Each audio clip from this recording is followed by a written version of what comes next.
Today's video features a paid partnership with Lingi, but more on them later. Well, hello my fellow nerds and welcome back to my channel. So, let me ask you a question. Have you ever felt as though your brain has been screaming at you?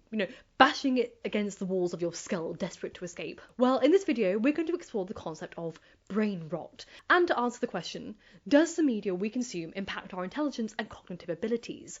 Or, as it's more casually known as, rot our brain. So do you ever feel like your brain isn't as sharp as it was 5 or 10 or 15 years ago? And aside from general aging, does it seem to be going a little bit faster? Do you feel like you're less creative or engaged or studious and more mentally anxious and depressed, zoned out or easily distractible or bored? Well, if any of that sounds true to you, then it may be that you're not allowing your brain to live up to its full potential due to the way you're treating your brain and handling its diet, as it were. When you don't challenge your brain enough, initially it will start protesting, and eventually it may just shut down on you and succumb to the easy life that you're giving it. Unless you challenge your brain on a daily basis, it will get into a comfort zone, as it were, and you'll find yourself years down the road wondering why you never had that eureka moment when it came to the film script, or the novel you wanted to write, or plan and start that business. Wanting your brain to be creative, fun, intelligent and engaging without fueling it with nutritious content or nutritious challenges is like putting sugar into a gas tank of a car and expecting it to run. And the reason you probably didn't think that this was a problem with your brain is that we live in an age of the internet where we're tricked into believing that we're smarter than we actually are. So how can we level up our brains and prevent them from becoming a bit stagnant? Well, here are 4 things to try. The first one is learning a new language. Now, I have immense admiration for multilingual people. Research has shown that bilingual brains often have better attention and task-switching capabilities than monolingual brains, thanks to their developed ability to inhibit one language whilst using another. People who speak multiple languages have also been found to have superior abilities with problem-solving and better mental flexibility. Some research has also suggested that bilingualism has delayed the effects of dementia and offered better protection from brain injuries such as strokes, with researchers finding that of the 600 stroke survivors in India who were studied, cognitive recovery was twice as likely for bilinguals as for monolinguals. Now, I am shamefully in the minority when it comes to this skill. An estimated 60 to 75% of the global population speak at least 2 languages, with over a third of Britons being fluent in at least 2. And I'm not one of those people. I've always struggled horrifically with languages, likely due to my exceptionally poor phonological memory, thanks to my dyslexia, making it hard for me to even pronounce words correctly in my native language, like right now reading off a teleprompter, and even harder for me to grasp the pronunciation and spelling of words for unknown languages. The advice given to dyslexics such as myself is to focus on phonology first and foremost by watching foreign films and subtitles on, and helpfully, the best solution to that comes in the form of today's sponsor, which is Lingi, the binge-worthy way of learning a language. You see, immersion has always been proven the most effective way of learning a new language, and whilst it's not possible for most of us to afford to visit a foreign country or for several months or weeks, watching things in another language is an accessible form of immersion. Watching shows with Lingi is a fun and natural way to learn a language, and it's all done by watching international television shows.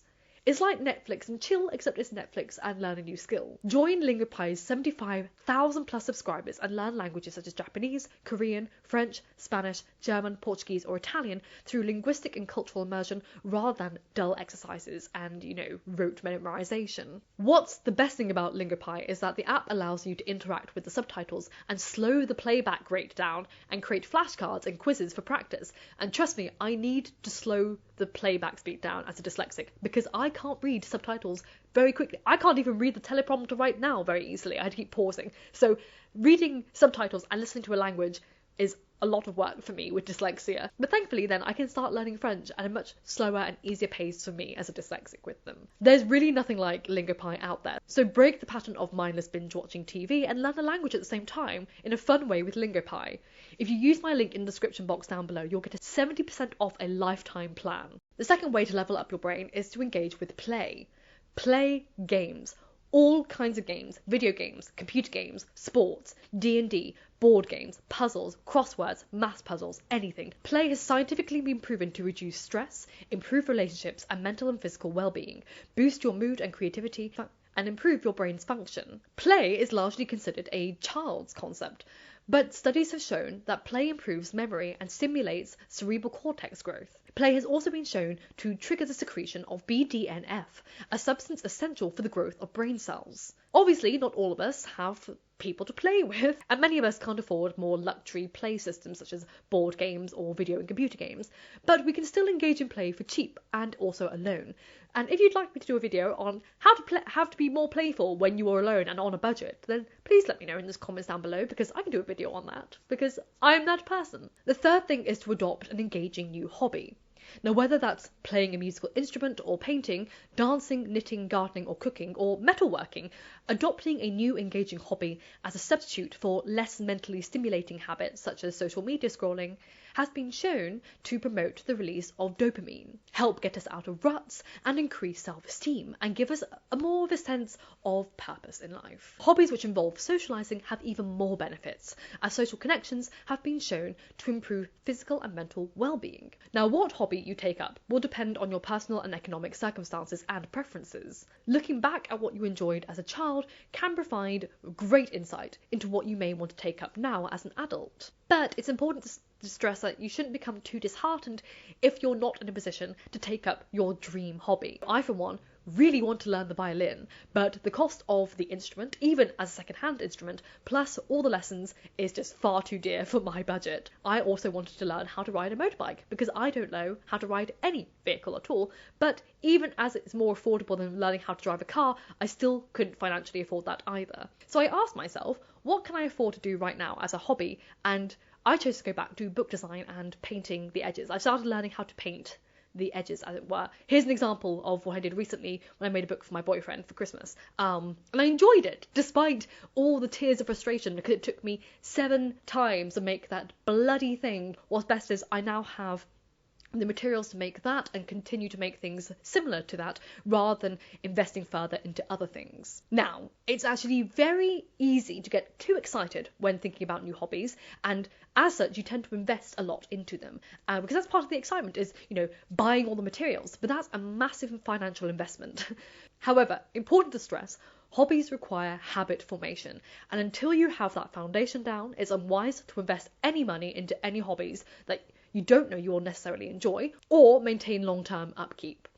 So, to start off, make a hobby out of something you already own, whether that's a pencil and some paper to draw or otherwise, other materials that you have, and try to carve out on a regular basis 1 hour a week to do that hobby. If you can keep up that routine of 1 hour a week for several months, you may be in a more secure position to be confident in your commitment to engaging with a hobby, and with that confidence you can probably consider investing financially into a new hobby or investing more into that hobby without any further financial risk. The fourth and final thing to level up your brain is to feed your brain enriching content. We have unlimited access to knowledge at our fingertips, and lifetimes worth of entertainment accessible at the click of a button. Making generalised statements that social media or increased access to television are responsible for our decline in general intelligence of the population over the past few decades is far too generic and misleading.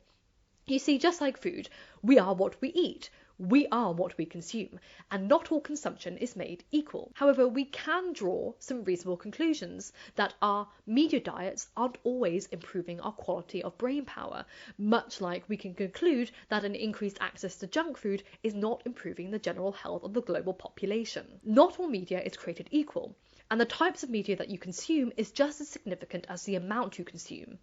Consumption of negative media and overstimulation from excessive digital stimuli can fuel feelings of addiction, anger, anxiety, depression, and isolation. However, it doesn't necessarily mean that you have to eradicate all consumption of media.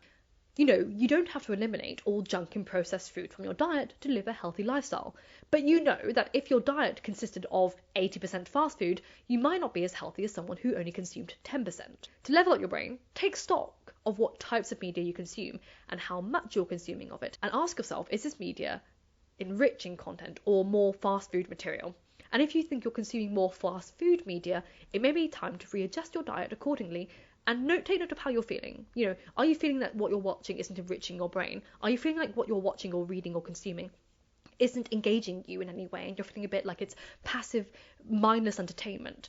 If you're having too much of that, you may want to limit that down. Change yourself to watching more documentaries, or watching Lingi or reading more books, etc. But it doesn't mean you have to completely ban yourself from social media if you don't want to, or never watch those TikToks that you enjoy or dog videos that make you happy. It just means readjusting how your brain is consuming things and filling it with enriching content that stimulates it and makes it grow in some way, and investigate topics that are more unusual and engaging and maybe enriching in your life.